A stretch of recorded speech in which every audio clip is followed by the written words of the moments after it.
Hello friends, welcome to this session of Learning R, and in this session we are going to revisit the t-test. Focus of this session will be to understand and interpret the output of t-test. The t-test is a fundamental statistical tool used to compare the means of two groups and determine if there is a statistically significant difference between them. When we compare two groups, there are two possible outcomes. The first is both the groups are the same, there is no difference, and other, the groups are different from each other. The concept can be visualized as two overlapping standardized t-distributions, one for each group, representing the variability in the sampling distribution of the mean under the assumption of normally distributed data. When conducting a t-test, we assume that if the two distributions overlap to a large extent, there is likely no meaningful difference between the group means. However, if the overlap is less than 95%, we may conclude that a significant difference exists. And to understand this output, we must understand some concepts.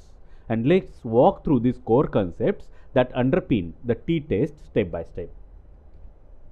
The first core concept is the null hypothesis. And as we discussed earlier in this session, that there are only two scenarios. In one, both the groups will be the same. In other, both the groups will be the different. The first scenario, that there is no difference between the group, is called as null hypothesis. And the other scenario, which is there is difference, is called as alternative hypothesis. The null hypothesis, often symbolized as H0 or H0 as you prefer, is a fundamental concept in statistics and scientific research. It's a statement that assumes no effect, no difference, or no relationship between variables in a given situation, and in our case, no difference between the groups. The null hypothesis serves as the starting assumption of hypothesis testing, providing a baseline for the comparison. While accepting or rejecting a null hypothesis, we may commit type 1 error or type 2 error, false positive or false negative. A type 1 error occurs when we incorrectly reject a true null hypothesis. This means that we conclude there is an effect or difference when in reality there is not one. Imagine testing a new medication that has no actual effect. If you conclude that the medication works, rejecting the null hypothesis that it has no effect, we have made a type 1 error. This is also called as false positive. There is no effect, but our test is saying that there is effect. Significance level alpha, denoted as alpha, it's the probability of making a type 1 error, and often it is set at 0.05. If you want to be too rigorous, it can be 0.01. If you want to be too liberal, it can be 0.1. Significance level alpha 0.05 indicates that a 5% risk of rejecting a true null hypothesis. We are tolerating 5% risk only, 5% only. 95% of the time we are trying to be correct. Then type 2 error. This is called as false negative. A type 2 error happens when we fail to reject a false null hypothesis. This means we conclude that there is no effect or difference when there is actually one. There is a difference. Suppose the medication does work, but our test concludes it doesn't work. It fails to reject the null hypothesis of no effect. Here we have made a type 2 error. This is called a false negative because we have missed identifying a real effect. The probability of making this type 2 error is denoted by beta. The power of a test, that power of a test is denoted as 1 minus beta. It represents the likelihood of correctly rejecting a false null hypothesis.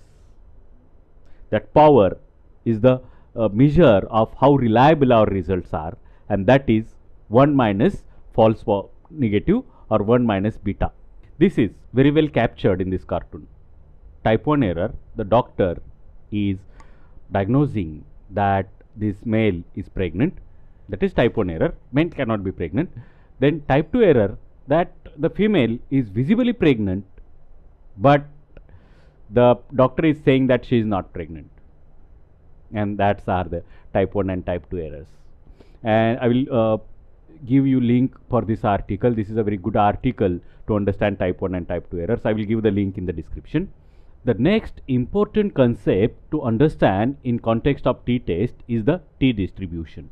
The t-distribution is similar in shape to the normal distribution but has thicker tails, especially with smaller sample sizes. The shape of the t-distribution depends on the degrees of freedom linked to sample size, and with thicker tails indicating greater uncertainty is there when sample size is smaller. We can see that in this plot panel. When sample sizes are small, the tails of the distribution are quite longer, and when sample size increases, those tails become shorter. The larger sample size generally reduces the spread of the t-distribution, giving a more precise estimate of the population mean. Means when sample size is small or degree of freedom is small, our results are not that reliable. We have to accept those results with caution. The t-statistic measures the difference between observed sample means in terms of standard error. A larger absolute t-statistic suggests stronger evidence against the null hypothesis. If t-statistics is quite large, we have to reject the null hypothesis, and when t-statistics is small, we have to accept the null hypothesis. Then next important term is a confidence interval. It provides a range of values within which a true population means is likely to lie. If our alpha is 0.05, then our confidence interval is 95%. If our alpha is 0.01, our confidence interval will be 0.99. And for 0.1, our confidence interval will be 0.9. A narrow confidence interval suggests greater precision in estimating the mean, and a spread out confidence interval, a large range confidence interval, means more uncertainty is there. Our results will be within that range. If our hypothesized mean, and in this case that is 0, if that lies within the confidence interval, we say that there is no difference. But if our hypothesized mean is beyond the confidence interval, then we have to say that there is difference, statistically significant difference. The last and most popular and also much controversial statistic is p-value. P is for probability. The p-value indicates the probability of observing a t-statistics as extreme or more extreme, more larger than the one calculated. It's the probability of observing t-statistics extreme than the calculated value, assuming that the null hypothesis is true. A lower p-value implies stronger evidence against the null hypothesis. And if the p-value is less than the alpha, we reject the null hypothesis. And for this reason, in simple way, but not statistically correct one, that p-value is the probability of null hypothesis being true. Is the probability of getting the data, similar data if null hypothesis is true. But in simple words, it is probability of null hypothesis being true. And if that p-value is small, null hypothesis cannot be true. If p-value is larger, then null hypothesis is true. We have to accept that there is no difference. Next concept is effect size. Effect size quantifies the magnitude of difference between group means. Larger effect size, small sample size is sufficient. We can see the difference because difference is larger and we can visualize that. Effect size is small, then we may not visualize it, we may not capture it by the test. And for small effect sizes, larger sample sizes are required. Commonly used effect size measures include Cohen's d for t-test, where a larger d value indicates a stronger effect. If large d value is there, small sample size is sufficient, small degree of freedom is sufficient. If small effect size is there, small d value is there, then we have to go for larger effect size, and that effect size determines the power. It is used to calculate the power. If we know the effect size from our pilot experiments, we can go for power analysis to find out the sample size, minimum sample size needed with desired power. That desired power is, as we discussed earlier, that is 1 minus beta, or 1 minus that type 2 error probability. A higher power reduces the chance of a type 2 error. There are two variations of t-test. One is comparison between two independent groups, and other is comparison between paired groups. Those groups are paired in some way, and each observation is related to a specific observation in the another group. There is one-to-one relationship, and in that comparison of two groups, the variation is when we are interested in finding out just the difference, that these two groups are different, then that is called as two-sided test, two-sided t-test.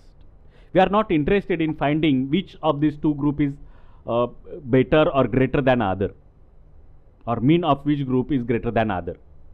And the other variation is one-sided test. In one-sided test, we want to know whether the difference is on the greater side, larger side, or group 1 is mean of group 1 is more than that of group 2, and other is lesser, means mean of group 1 is less than that of group 2. We have to keep these differences in mind for independent sample t-test or paired sample t-test. To understand the difference between outputs of t-test with difference or t-test without difference, we have simulated a data for three groups where two groups are equal, coffee and coffee 1. These two groups are equal. These groups are the people, similar sample, two different groups, similar characteristics of people, and performance of those peoples was measured, and both the groups are taking coffee, same amount of coffee, and therefore the effect of coffee we expect to be these two groups we expect to be similar because both groups are taking the coffee. We have created a third group which is similar in all characteristics to these two groups, but this group is not taking coffee while working, and therefore we expect that performance of this group, if we assume that coffee increases the performance, we accept that performance of group not taking coffee will be lower than these two coffee taking groups. But here, to understand t-test, we'll compare coffee group with no coffee, and we'll compare with coffee group with the another coffee 1 group. And here in the plots you can see that coffee versus no coffee, p value is less than 0.05, means we have to reject the null hypothesis of no difference and will accept that there is difference.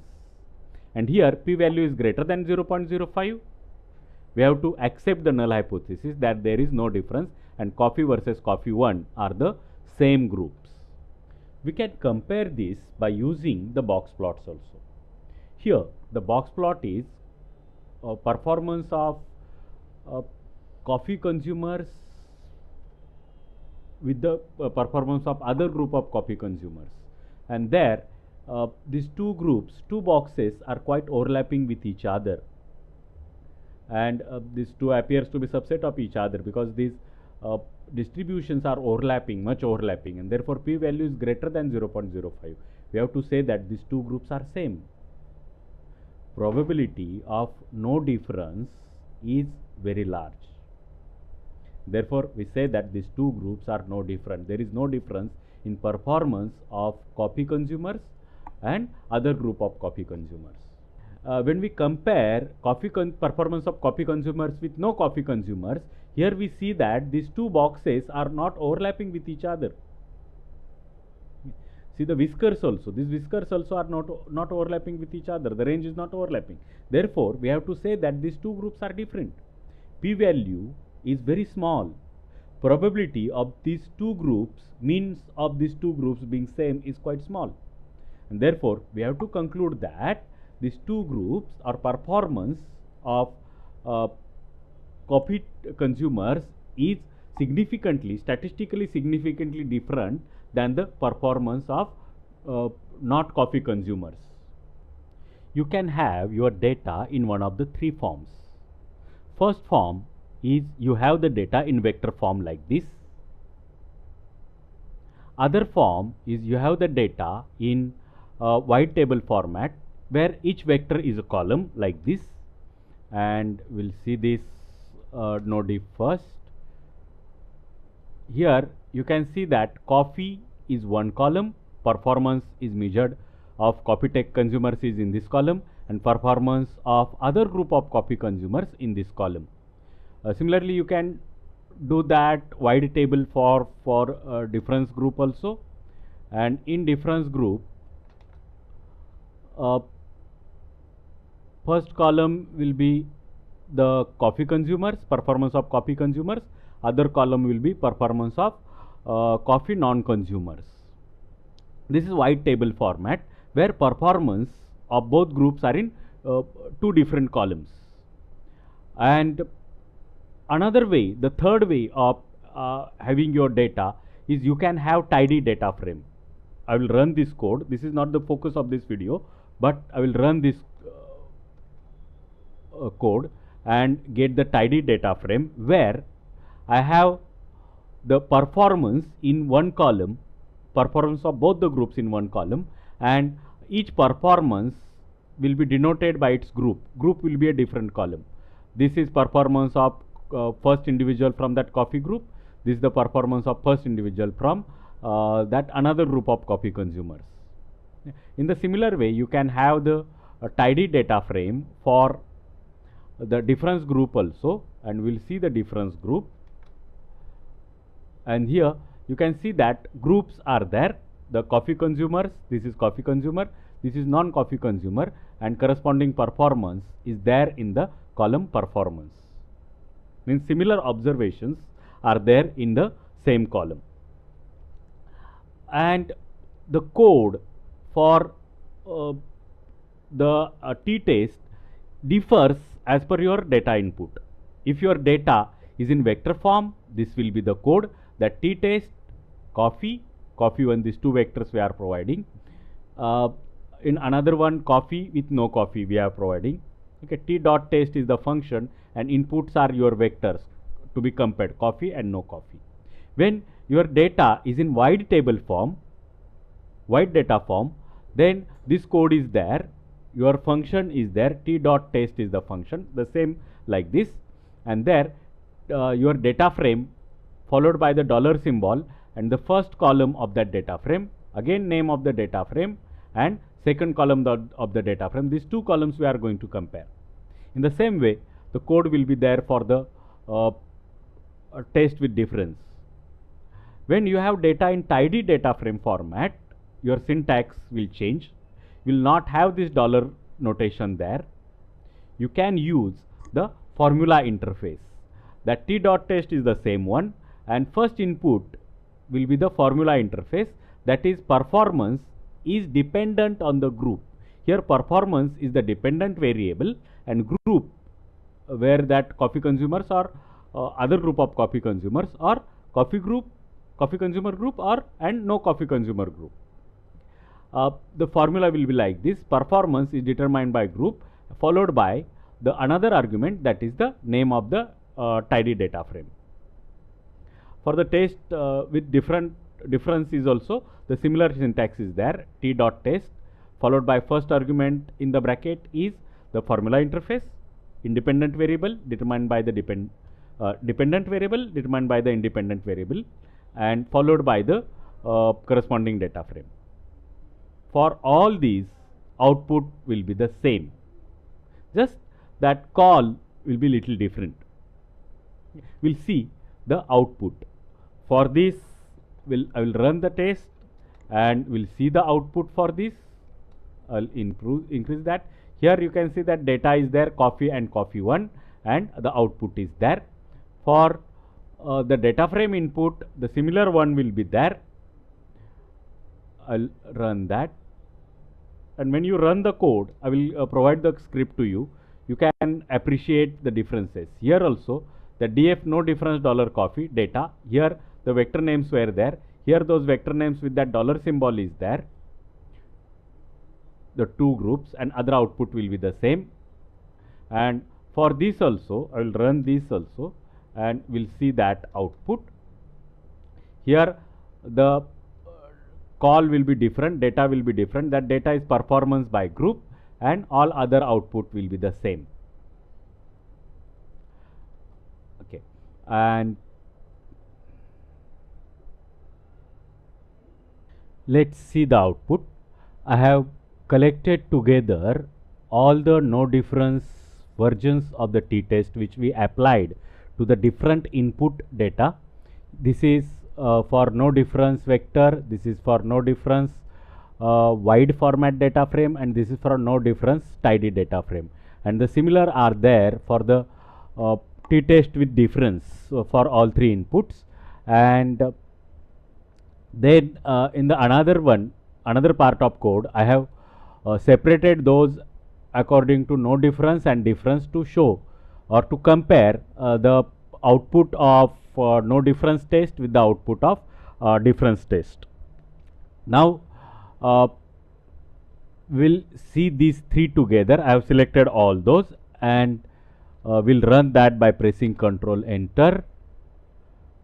And when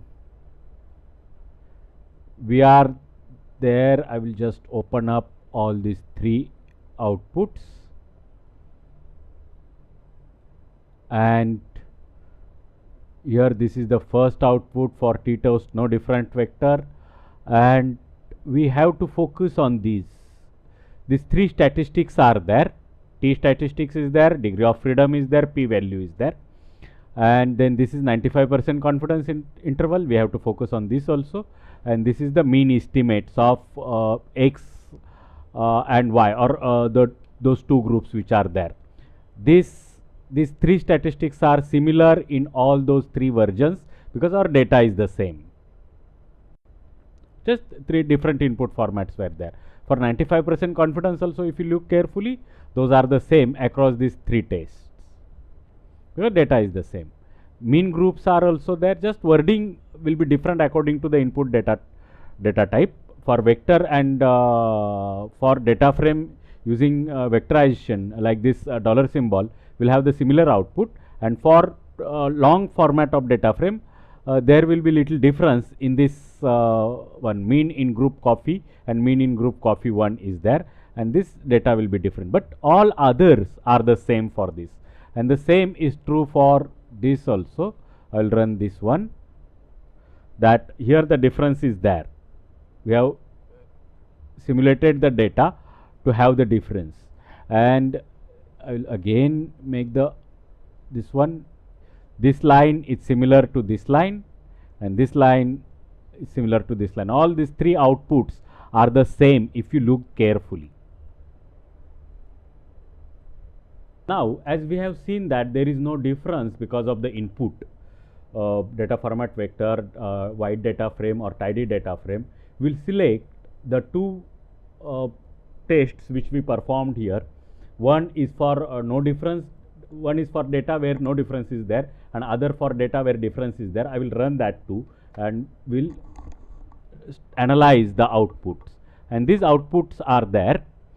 This is output for no difference data, and this is Welch 2 sample t-test. It's a robust t-test, and their t statistics is 1.2763, and here the standard value or little gross, that shall be around 2. If that is less than 2, we say that there is no difference between the groups, both groups are same for t statistics. If that is more than 2, we say that there is difference between the two groups being compared. And here for the first where we deliberately simulated the data where of no difference, the two groups will not have difference. Here also that is visible in t-test. Then p-value, okay, we will go for the other one. Here for the other test where two groups were different from each other, statistically different from each other, like this, we see here that t statistics is quite large than 2, that is 4.8, 2.5 times more than 2. We have to say that there is difference between the groups. The means are quite different from each other for these two groups, and where the t statistics is less than 2, 1.27, the means are quite near to each other, quite same to each other, and we have to say that there is no difference if t statistics is small, less than 2, and there is statistically significant difference if t statistics is more than 2. Okay. Then we come to the p-value, degree of freedom. Degree of freedom is the indication of sample size. If degree of freedom is large, then our results are reliable. Here degree of freedom is 100, more than 30, our results are more than reliable. 30 is the one. Below 30, our results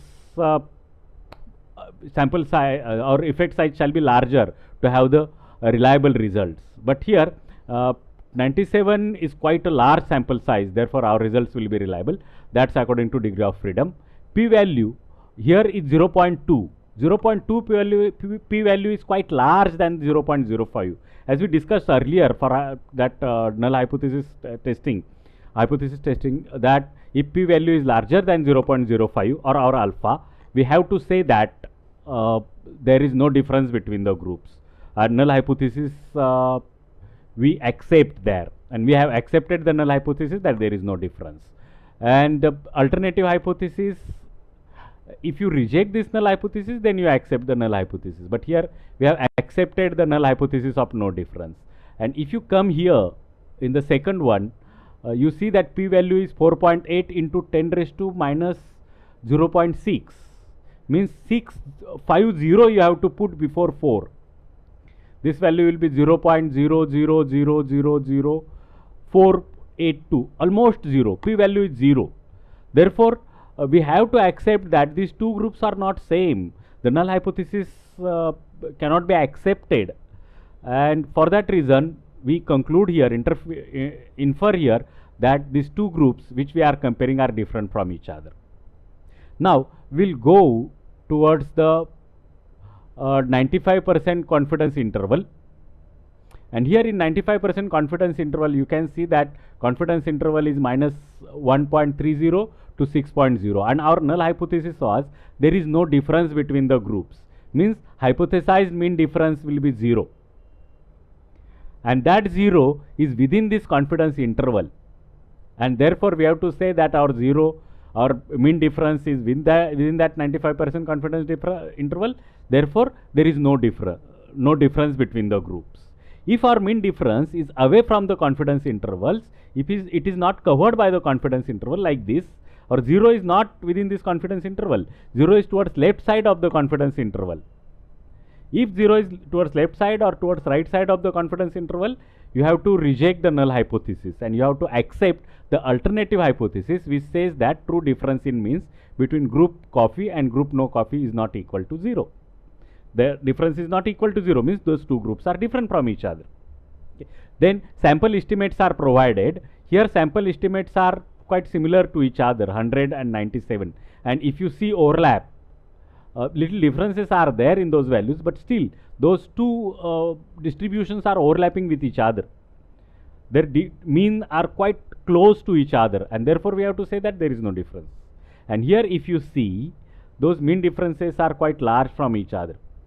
Those mean are quite away from each other. Therefore, we have to say that these two groups are statistically significantly different from each other. But to express our results, we have to express the p-value whether it is less than alpha or greater than alpha or less than alpha.